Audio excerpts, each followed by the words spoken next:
I will be reading the introduction of The Handmaid's Tale by Margaret Atwood. If you have this book, read along with me. If not, just sit back and relax and I'll read to you. I'll be reading the introduction in this one because it's 7 pages long, and I'll be reading the first chapter in the next video, so just bear with me. The Handmaid's Tale by Margaret Atwood.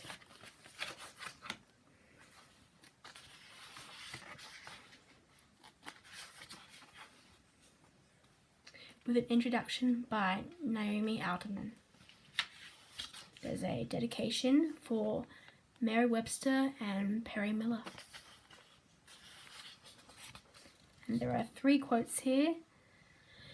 And when Rachel saw that she bare Jacob no children, Rachel envied her sister and said unto Jacob, Give me children, or else I die.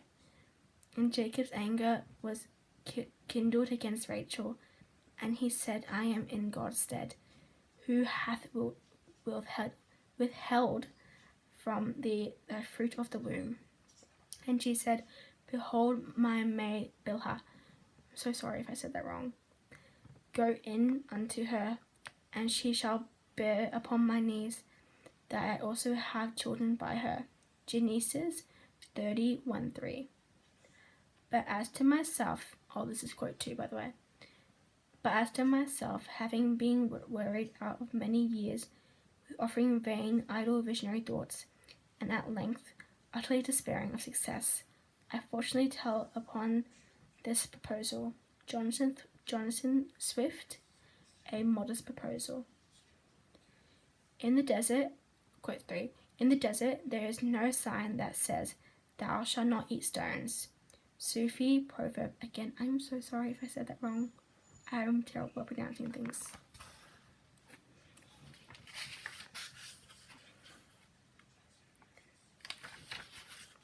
Introduction. Gilead was composed from many times and places. Readers from around the world have identified their own past and present details. The Magdalene laundries in Ireland, stolen babies in Argentina, Hitler's Germany, and so many other countries around the world, mandated pregnancies in Romania. Gilead is a patchwork of the world's horrors, for as the commanders would have known from the intensive Bible study, there is nothing new under the sun. Still, though it could have happened anywhere, the first shock of the novel is that Gilead happens in America. One thinks to herself, surely it is not an American type of thing, a fundamentalist religious state controlling its people through limited carrots and liberal application of sticks. Surely that's not what America is.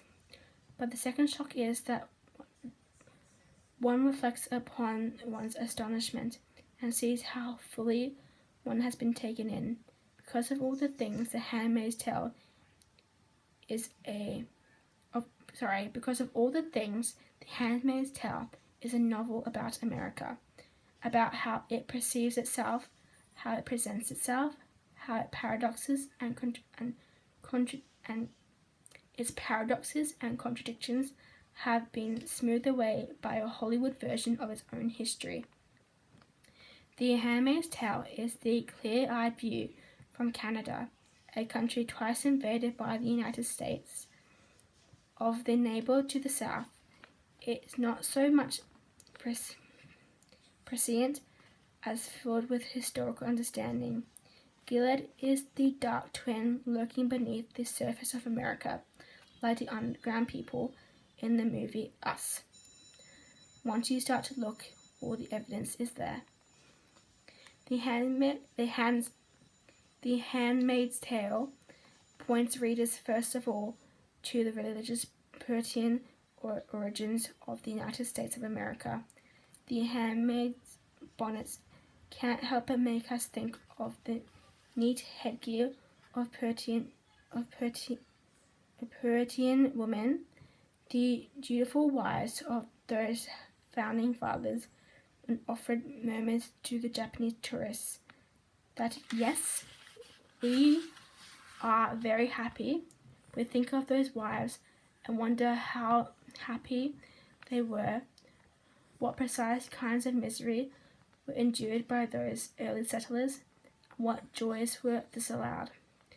This country of luxury and excess, this country that rejoices in consumer capitalism, is somehow the same country founded by Puritans, a group who are rather famous in England for having banned Christmas. Those tendencies have gone away. Imagine a modern Western country trying to ban alcohol, as the US did from 1920 to 1933. As psychologists say, whatever you try to repress tends to magnify. The question with the USA is whether they're trying to repress the luxurious tendencies of their Puritanism. Either way, both are magnified. Behind every guzzling car, every mega McMansion, Gilead is struggling to break free. And when there's freedom, America, the sweet land of liberty, whose shore is guarded by the great Statue of Liberty herself, where even now the regular mass shootings in public places are defended in the same name of freedom. The freedom to bear arms, the freedom to be the good guy with a gun, who is allegedly the only defense against the bad guy with a gun. Where failure to provide medical care to all its citizens is defended by the recourse to freedom of choice. Where freedom of speech is a defense for deliberate lies and attacks by hateful trolls. America is, by this account, a country that doesn't know its own limits. Whatever we cannot control breeds extreme solutions. There's more than one kind of freedom, says Aunt Lydia. Freedom to and freedom from.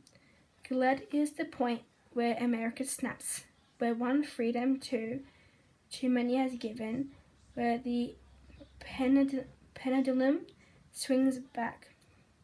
This too is what makes the Handmaid's Tale so believable. America might be the country that doesn't know quite how to handle its own freedoms. That might take them so far that a freedom from solution could be appealing. Gilead is the whisper that says, this has gone too far. The only way to stop it is to stop everything. But of course, for America to call itself the land of liberty is some kind of sick joke. It was built on the slave labor of tens of millions of people, those shackled in ships and forcibly brought from Africa and their descendants, those thrown from their ships to drown in the ocean, those forced to wear their bodies out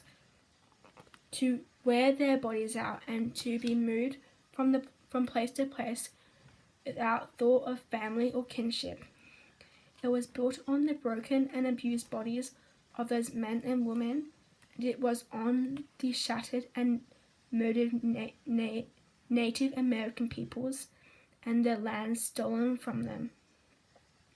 The idea of the master of a household having both a wife and another woman whom he owned a property and who bore his children would have been nothing new or shocking.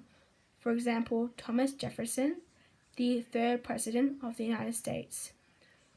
When Gilead moves its women from home to home without their consent, when it uses their bodies for its own purposes, when it refuses to allow them to read, when it rapes them, when it beats them, when it drives them to suicide, all it's doing is what was done for centuries to African American women.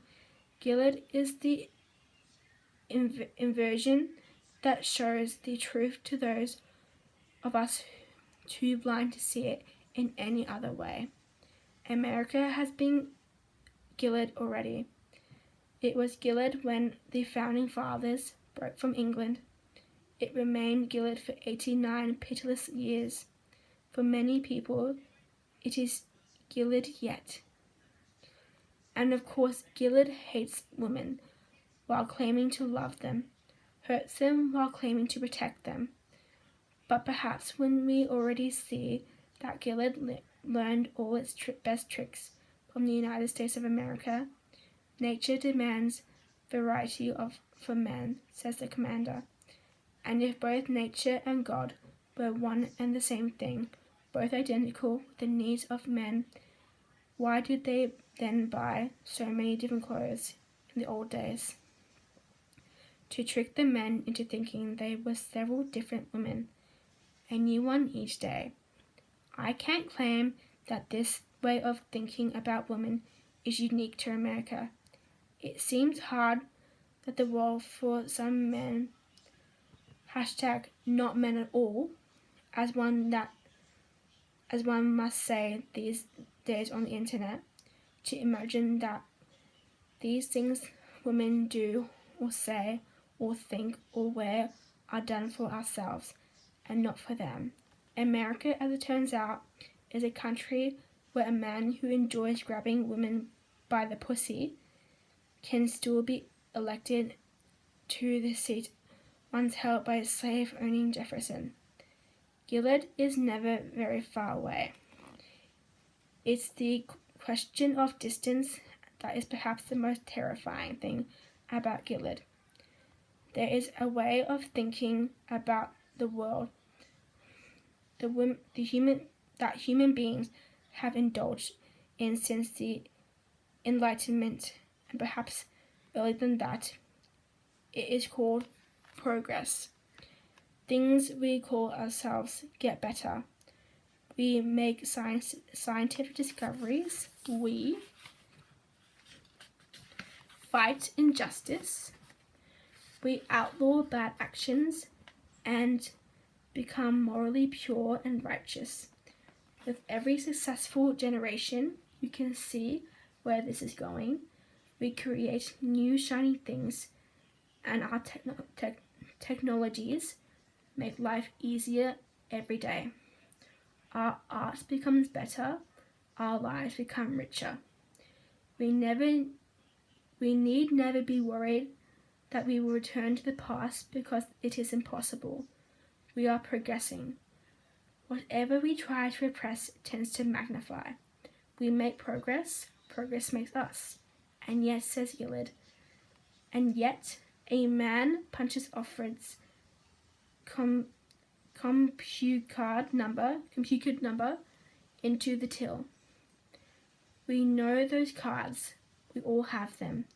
They are a sign of progress. Sorry, he said. The number's not valid. And like that, Offred's money is gone. Her economic identity is destroyed.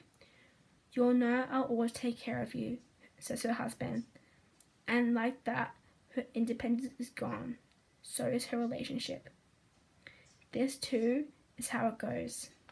This is what happened to Native American people who thought that they knew what it meant to own a land and care for it.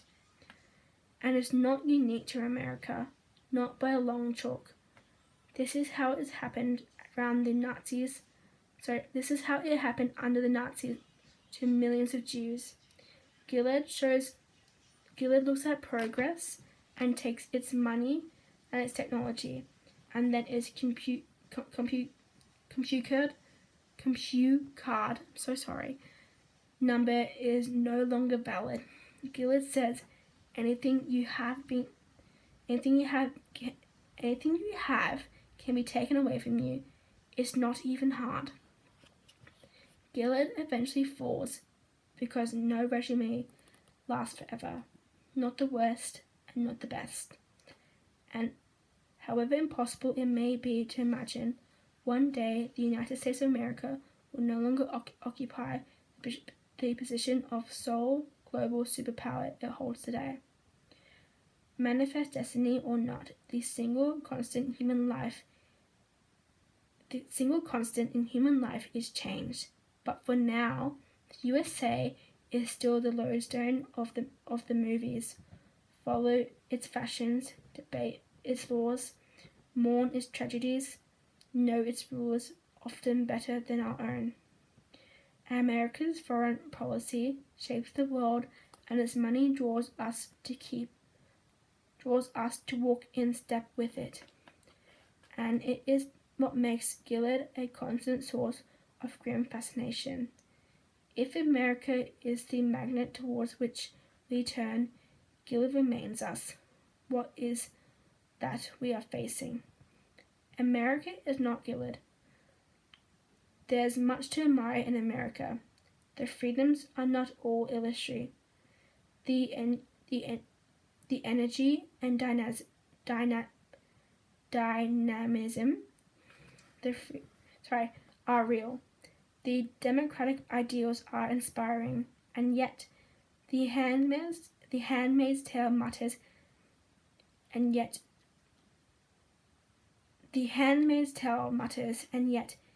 if around the world we admire America's freedoms, we are willing to accept all the freedoms that must be surrendered. If we envy its wealth, we are willing to confront the brutality and suffering on which the opulence was built. If we imagine that we can hitch ourselves to America's constant forward progress, we are willing to think about how quickly and devastating all those gains can be taken away. Quickly and devastatingly, all those gains can be taken away. In the end, like all dystopian fiction, Gilead gives us two things: the dire warning of what we could be, and the tremendous gratitude it hasn't happened yet. We who love America keep going back to Gilead because we feel it pressing at the edges of our world, trying to get in. Because we know that it must be held back in every generation, time and again and again. Naomi Alderman, 2020. That was the introduction to The Handmaid's Tale by Naomi Alderman. I have to say, before you watch the next chapter, make sure to check your trigger warnings after reading that. There's bound to be some. Okay, so if this book might trigger you, be careful, okay? And make sure if it does, don't listen on, okay? It's important to check in with yourself as you read this book, okay? I will see you in chapter 1, which should be probably still tomorrow or the day after or something. Bye.